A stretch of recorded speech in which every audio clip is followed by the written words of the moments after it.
Quando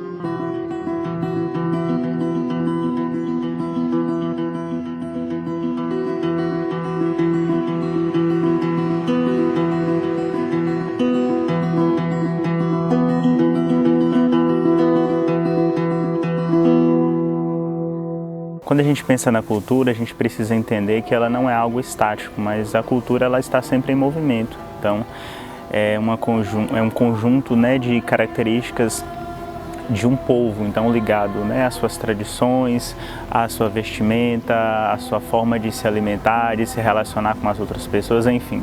Nós temos uma grande diversidade cultural no Brasil, isso é inegável.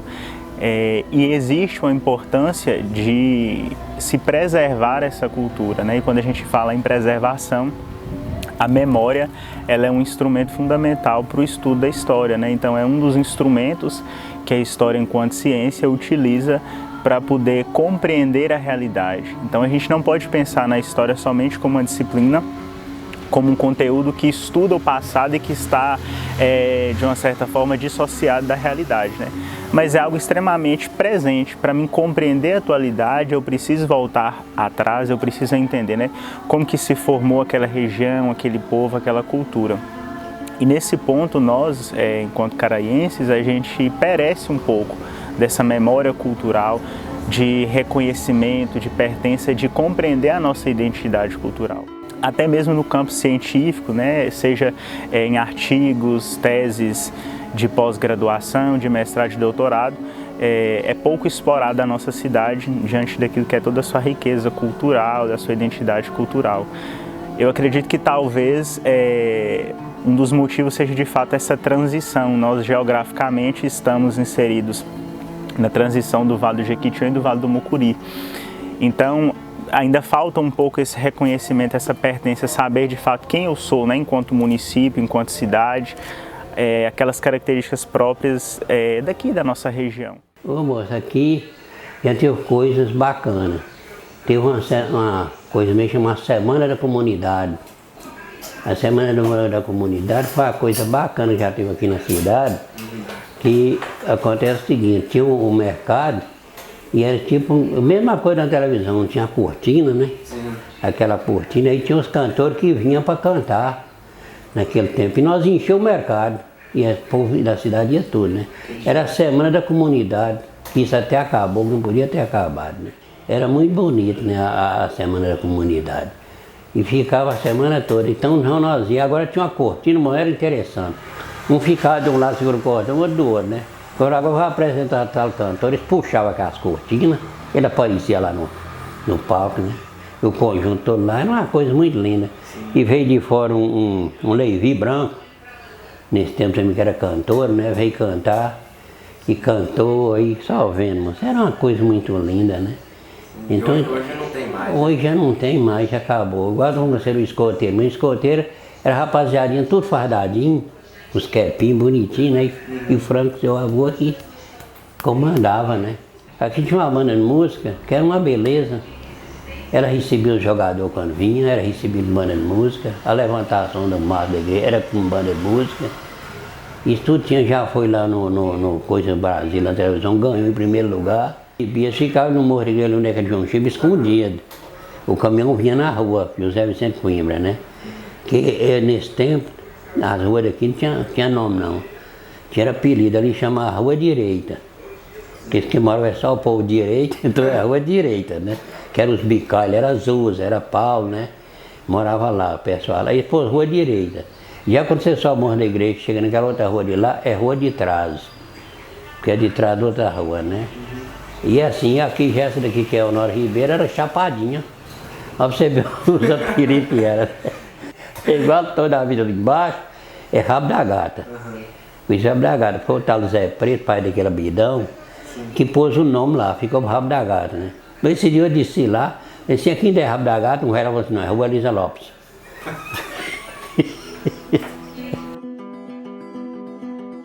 Tem hora que eles falam comigo, pessoas aqui, eu falei, toda a vida tem isso. O lado de lá é que é o certo. O lado de cá eles falam que não tem nada, né? Não tem nada. Aí, porque aqui é só lajeira. É, só lajeira, eles perguntam, senhor Zequinha, o lado de cá é o quê? Eu sou bobo da cidade, porque ele disse que é lá que é, né? Aí um falou assim, por que lá é cidade? Do lado lá do Rio que é cidade. Eu, vem cá, você quer ir para o posto de saúde? Do lado lá no Rio. Você quer ir para o hospital? Do lado lá do Rio. Mas você quer pôr seus meninos na escola, no grupo, no ginásio? Do lado lá do Rio. Mas vem cá, vê se você tem que querer ir lá na igreja, do lado lá do Rio. Vem cá, mas se você deve querer ir na padaria, do lado lá do Rio. Mas você tem que, às vezes, ir no correio, começa a fazer, é do lado lá do Rio. Mas você tem que ir na prefeitura, fala com o prefeito, é do lado lá do Rio. Mas você tem que pôr gasolina no carro para viajar, ou qualquer coisa, nos postos, do lado lá do Rio. Aí, eu falei, mesmo assim, não é que é mesmo? Eu falei, tudo tá do lado lá do Rio, do lado de cá, né? Não ficou nada. Aí...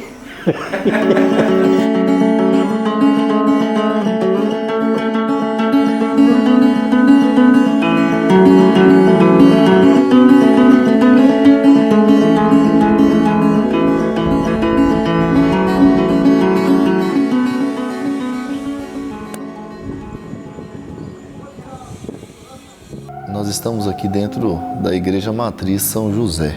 Essa igreja ela tem um papel assim, preponderante na história, né, do município de Caraí em geral.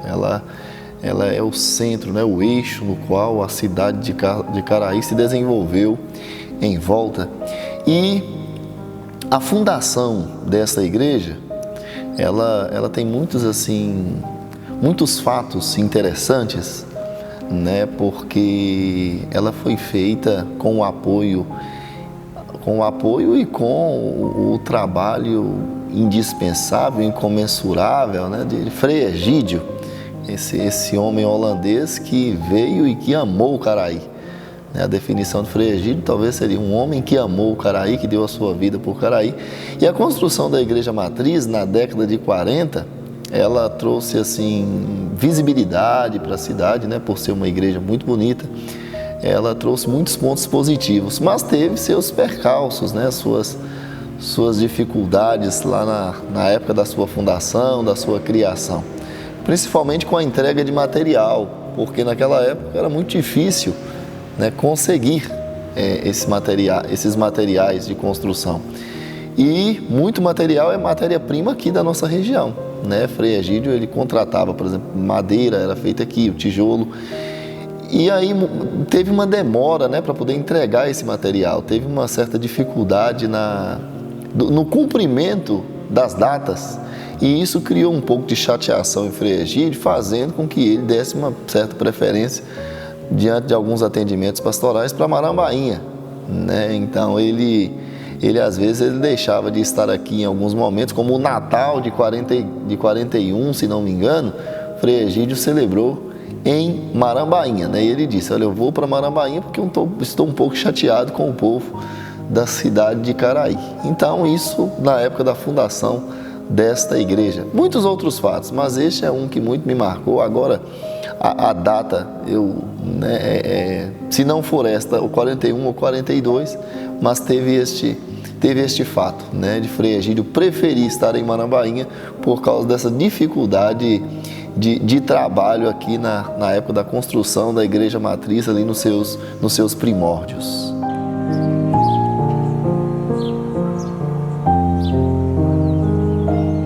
Pois é, Gustavo, um bom dia. Para mim é um prazer estar falando com você nessa manhã de hoje, para lembrar alguns fatos ocorridos em Caraí, já na altura dos meus 81 anos de idade, né, que eu completei agora dia 10 de abril. Naturalmente eu acompanhei e vivenciei muitos fatos. Na nossa infância, né, a gente cresceu com medo de muita coisa, né, de mula sem cabeça, de lobisomem, e contavam muitos casos, né, do morro ali do grupo descia um tambor rolando e dependendo da hora da noite, então que não era bom estar na rua. Imagino eu, né, que naquele tempo fazia isso até para a gente criança, adolescente está evitando de estar na rua. Como não tinha energia como tem hoje e por aí afora. Então, cara, aí sempre aconteceu muitos fatos assim interessantes, uns engraçados, outros não. Inclusive eu me lembro de um agora que quando não tinha funerária, né, naquele tempo, não tinha, os velórios eram muito participados, né, muita gente, era a noite toda na casa. Era o movimento que tinha na cidade. Eram os velórios, né, inclusive tinha farofa, o pessoal ficava ali quando era lá para as 3 horas da manhã se via a farofa e por aí afora, né. Aí quando era no outro dia, quando não tinha o som da igreja ainda para anunciar, então para convidar para o enterro, geralmente colocava 2 mocinhas passando de casa em casa. Boa tarde, oi, fulano mandou convidar para o enterro hoje às 5 horas da tarde, né? Ia passando aquilo de casa em casa durante muito tempo. Aí quando foi ali por volta de 1972, 71, 72, que construiu o cemitério lá de baixo, que a gente até chama de cemitério novo, né? Aí já a maioria dos sepultamentos já ia para lá. E num dia desses, descendo aquele monte de gente, né, normalmente ia rezando o terço. Celina, né, você conhece Celina? Celina coordenava um terço que todo mundo tinha que acompanhar ele, que ela falava assim, os homens rezando, as mulheres respondendo, quem vai rezar o primeiro mistério, quem vai rezar o segundo mistério. Quando a gente já estava mais ou menos ali, chegando ali mais ou menos onde hoje é uma igreja evangélica, um só falou assim, coque leva em vaca. Quando mesmo assim, coque leva em vaca. Quando nós olhamos para trás, realmente teve um boi correndo, não sei como é que é não. E dali de Zé Marinha para baixo não tinha rua, dali para baixo não tinha rua. Tinha as casas da Legião da Igreja Evangélica para cá, e aí lá era cerca de arame, era mangueira, etc e tal. Eu sei que eu mesmo entrei debaixo da cerca daquela. E quem estava com o caixão na mão só colocou o caixão lá no chão, correu e deixou a vaca passar para lá. E depois que passou, normalmente tomou, né, e continuou. E aí foi embora, né, e aí ninguém nem conseguiu fazer mais nada, que era só rindo, né, era só riso, não teve jeito. Foi o velório que terminou com alegria. Vou contar o caos para Gustavo aqui, que aconteceu com meu irmão. A primeira vez que ele vestiu uma calça comprida, ele ganhou, né, a calça, nós só usava calção. E aí, ele ficou procurando alguma coisa para ir fazer na casa da tia, que é aqui vizinha. E esse já estava quase escurecendo. Aí a mãe falou, vai lá ver se Madalva tem uns ovos lá. Ele foi. Chegou lá, ele demorou demais e queria que todo mundo viesse ele com a calça comprida. Aí tia arrumou os ovos e veio embora.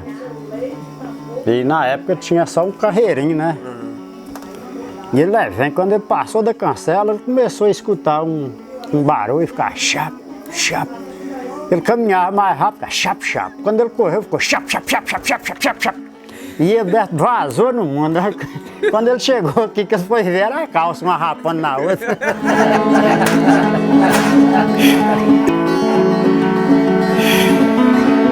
Agora tem outro caos aí, Gu, esse não é de graça, não.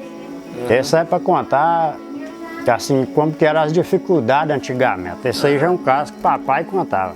Quando eu estava construindo a igreja católica de Caraí, o pedreiro caiu do andaime.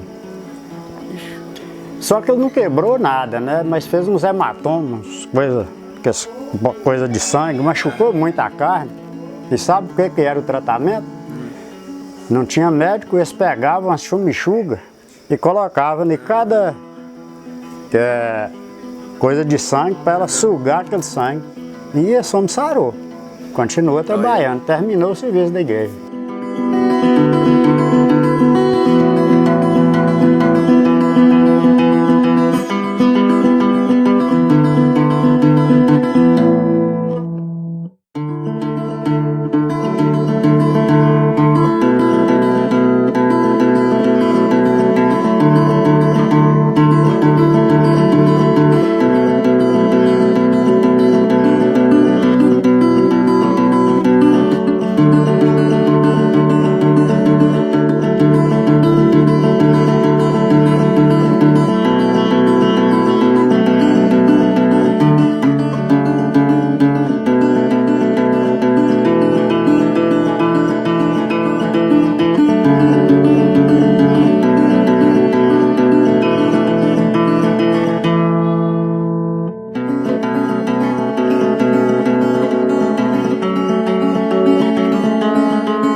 sabe por que o Morro do Sapo se chama Morro do Sapo?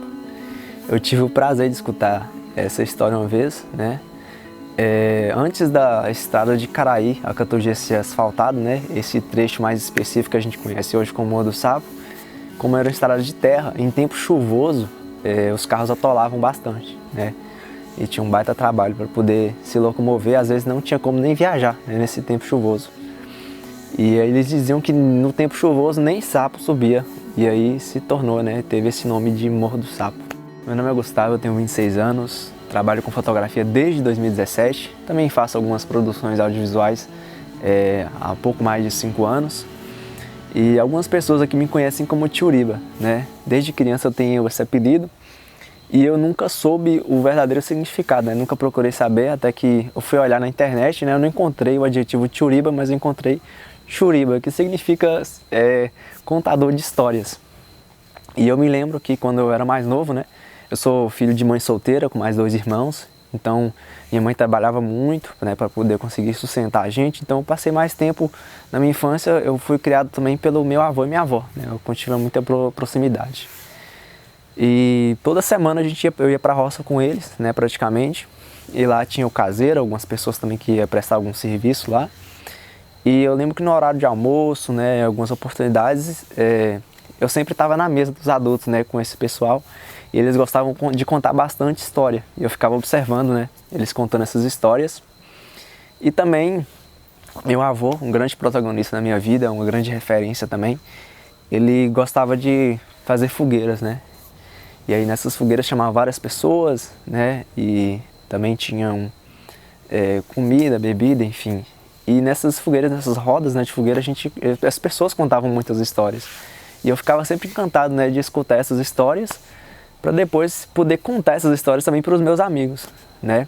E assim, eu acho que o que torna um bom contador de história é a riqueza nos detalhes, né? De como ele conta a história, como que era o local, enfim. Cada detalhe, acho que isso para mim se torna um bom contador de histórias, é aquele que conta bem os detalhes, sabe?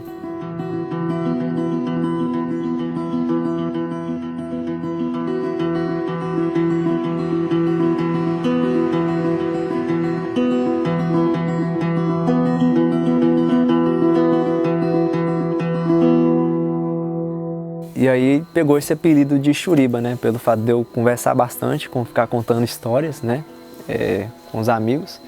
Só que eu tinha um amigo que ele não conseguia falar direito, então ele falava Churiba, e aí acho que seguiu esse apelido, né? E hoje eu vejo como que isso afetou a minha vida de uma forma geral, na questão até profissional, né? Porque antes eu contava histórias na brincadeira com os amigos e hoje eu conto histórias através de lentes, né? Através da fotografia, através dos vídeos. E dirigir esse projeto foi algo muito especial para mim, porque eu consegui viver a minha ciência de uma forma física, né? No trabalho ali, de poder contar essas histórias. E acho que a história, ela tem uma importância, assim, da gente conseguir, da gente poder às vezes voltar no tempo, entender como as coisas funcionavam, né? De como que as pessoas chegaram às conclusões de cada assunto e a gente tentar pensar da mesma forma, sabe? Porque a gente tem muito sempre a aprender com as coisas novas. Então, eu tenho uma gratidão enorme de poder estar executando esse projeto e agradeço se você assistiu esse vídeo até aqui.